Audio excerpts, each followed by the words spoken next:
Planet Aether, jewel of the Dasha system. A sunless world that sustains itself through a mysterious form of energy known to the inhabitants as the Light of Aether.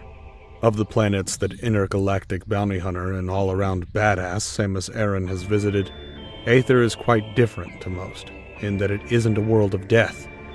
In fact, over the course of Metroid Prime 2, you're trying to prevent Aether from becoming Talon 4 or Zebes.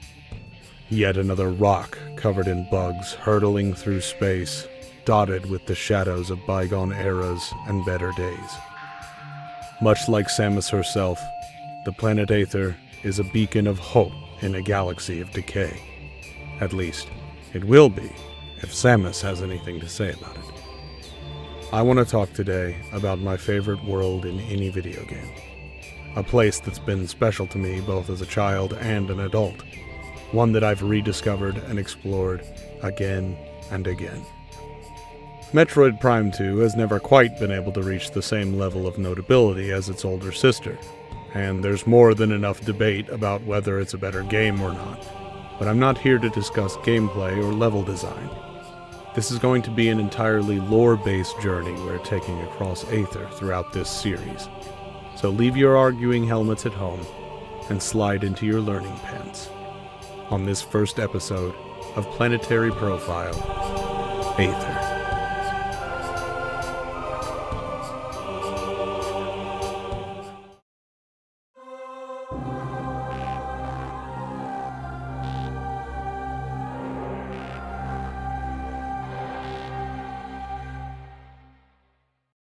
Through vigilance and strength, we create peace.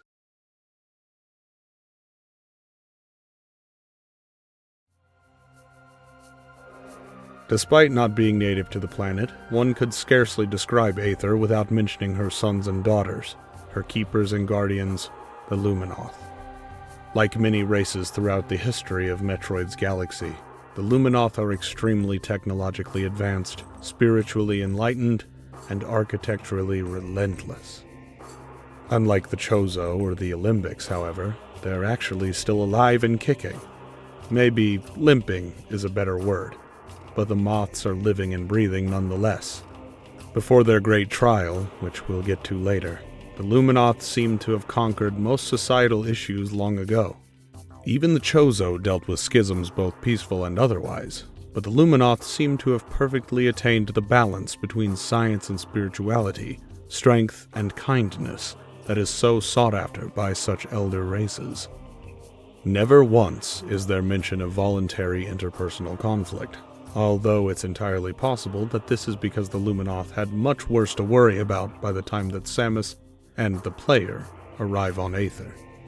Based on what little we know of their history, it seems that the Luminoth are very, very old, perhaps older than any other race we're aware of in Metroid's universe. Before we get too far into the subject of Luminoth history, let's talk about the Luminoth themselves, using our dear friend Umos as an example. Although this strapping specimen is in fact the leader or sentinel of the Luminoth, we can assume based on what we see throughout the game that he's pretty par for the course as far as appearance and ability go. Over 12 feet tall on average, the moth-like race is of slender, insectoid build, with fluffy white hair covering their chests and various red markings dotting their forms. It's unknown whether these are decorative armor, clothing, tattoos, or even biological, although their similarity to the Luminoth's oft-used circle and line motifs seen on much of their technology and architecture is unlikely to be a coincidence.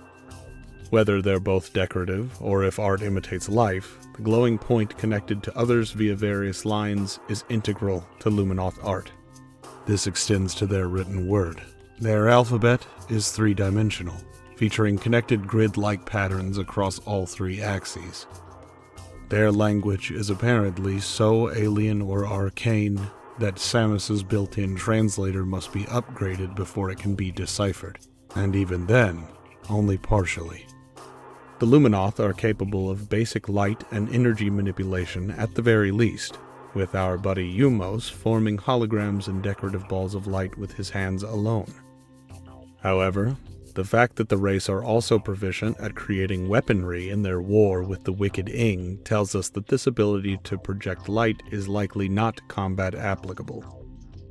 Unfortunately, on account of the power suit's ability to integrate formless technology directly into itself, and the Ing's penchant for stealing the equipment of their fallen foes, we never get to see any of the Luminoth's suit or beam technology in its original form, on or off of a Luminoth warrior.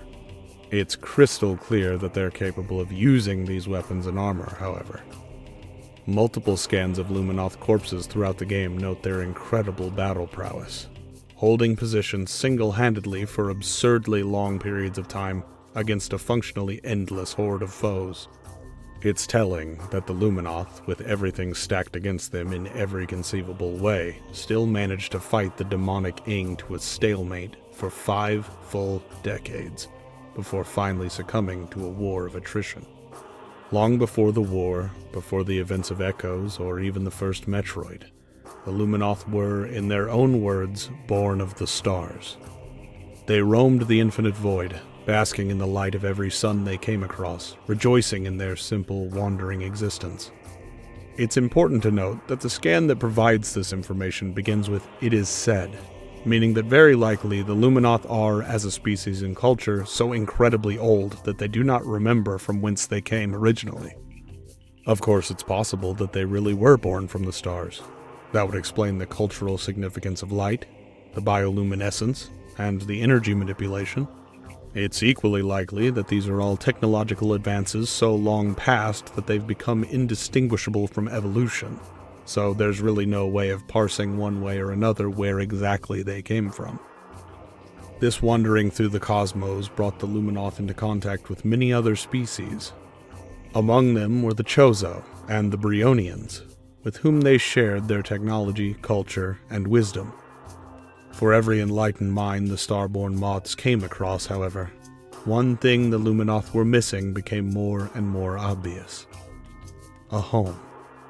The Chozo had Zebus, the Brionians had Brio, yet the Luminoth could only wander endlessly, experiencing only the life, air, and water of other worlds, never of their own.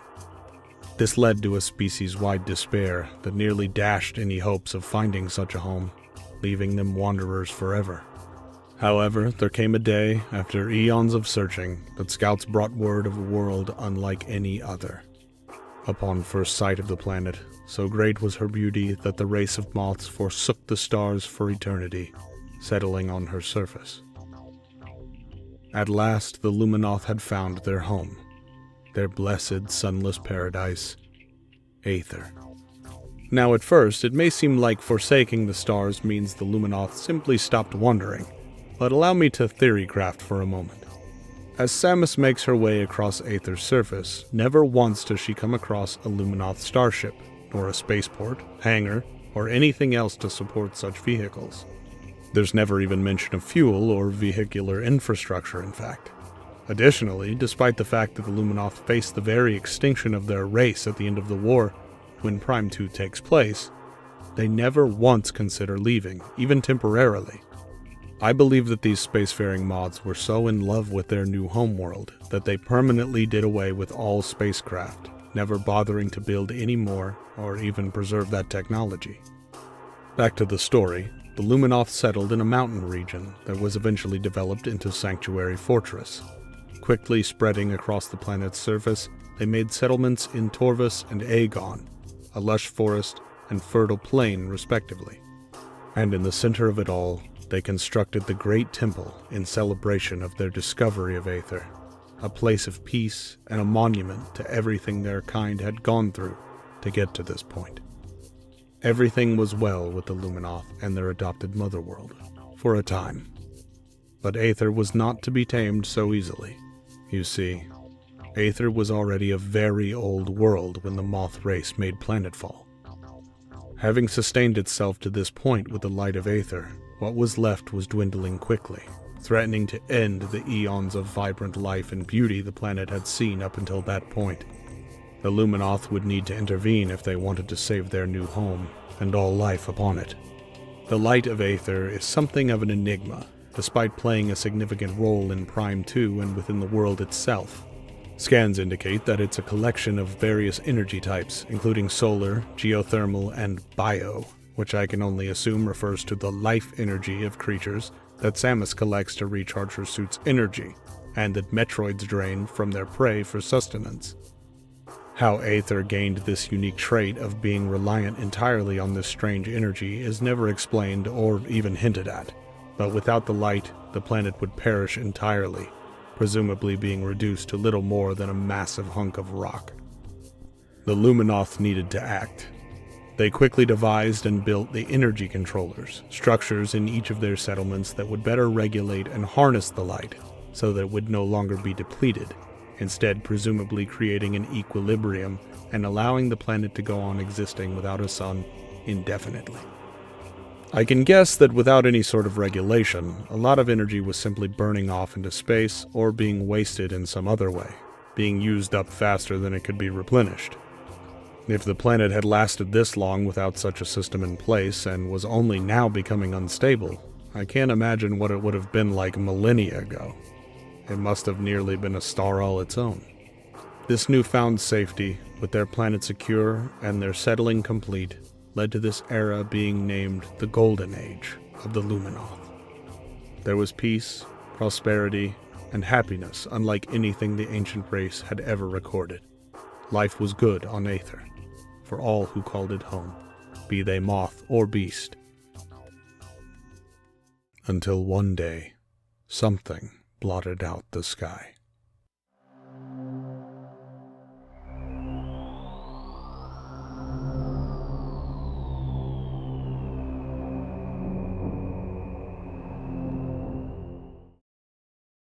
The day came when space was torn asunder, and peace came to an end on Aether.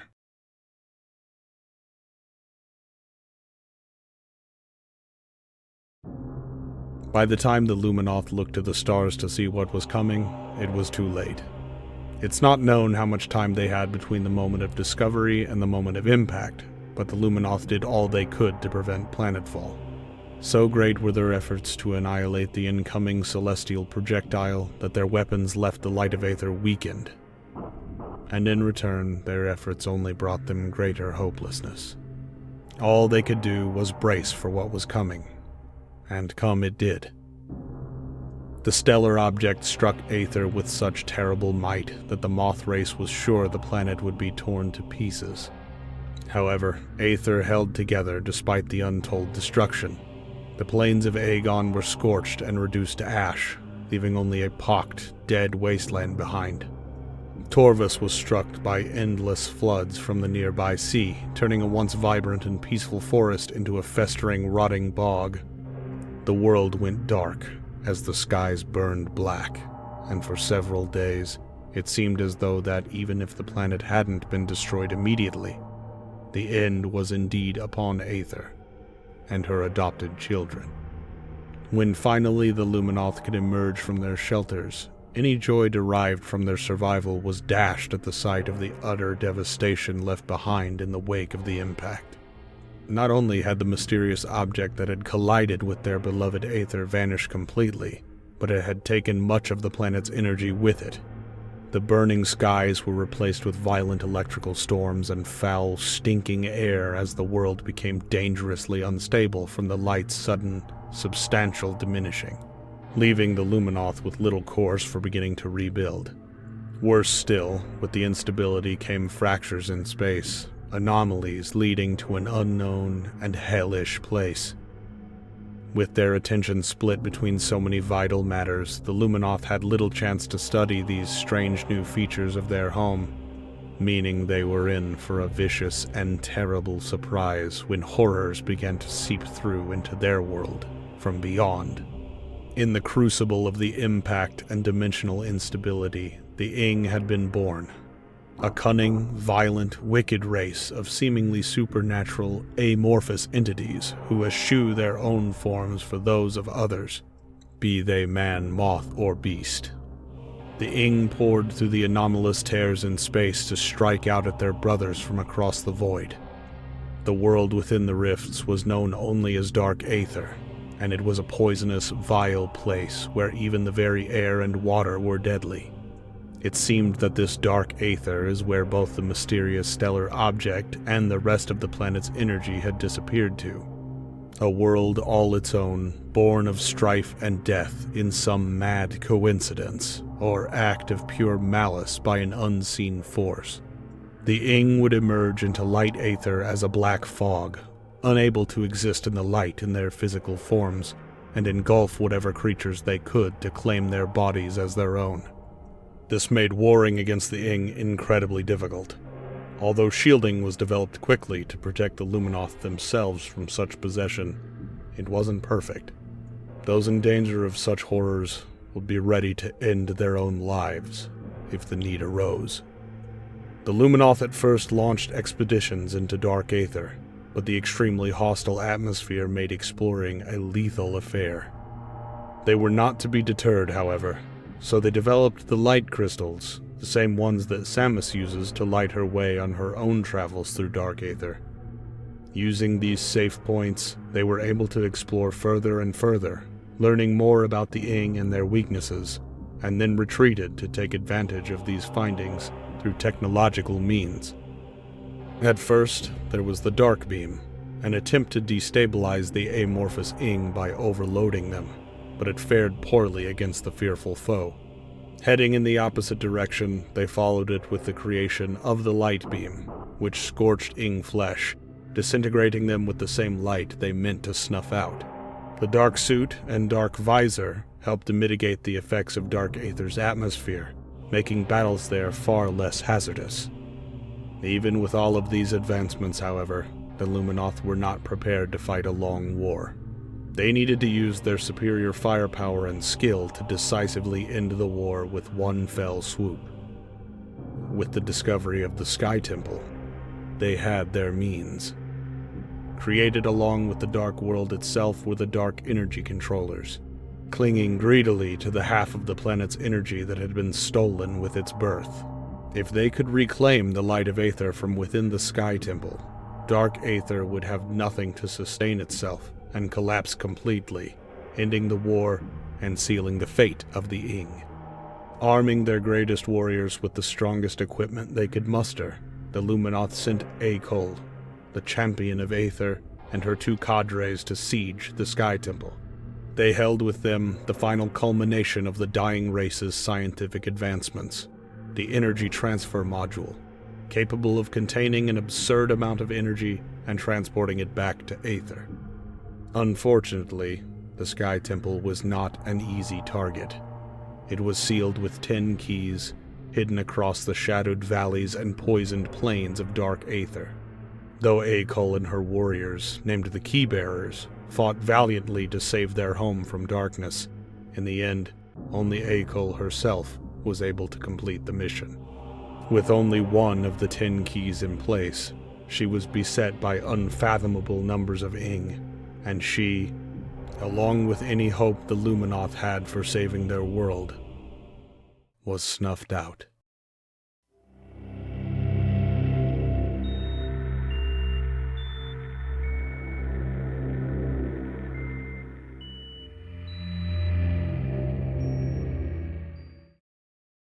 Hear the words of Aether, she they call champion of Aether. Know that my warriors fought and died with uncommon valor. Do not look unkindly upon their failure, for they died to save us all.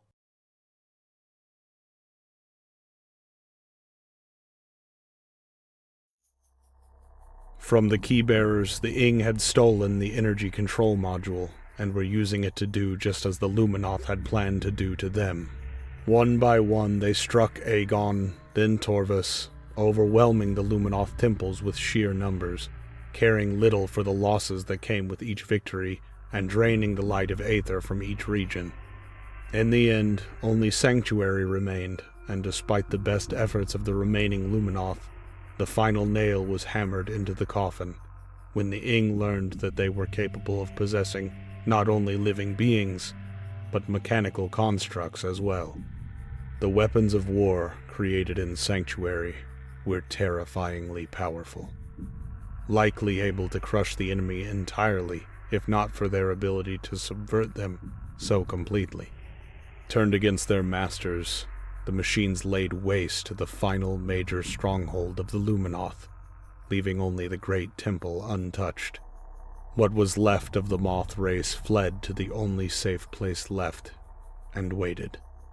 The final leader of Aether, Umos, put what few people he had left into stasis, hoping he could spare them the horror of the impending Ing victory.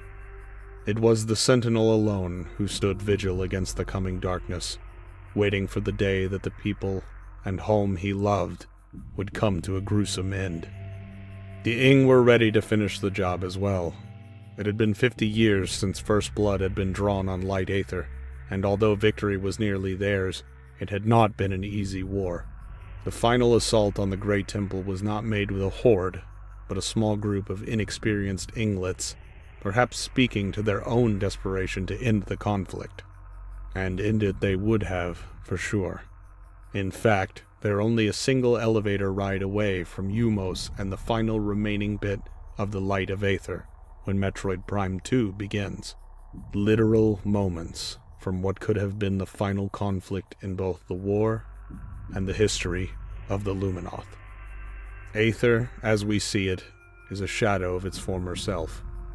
Although it survived the utter decimation of its ecosystems, the planet clings to life by a thread, its grip weakening moment by moment.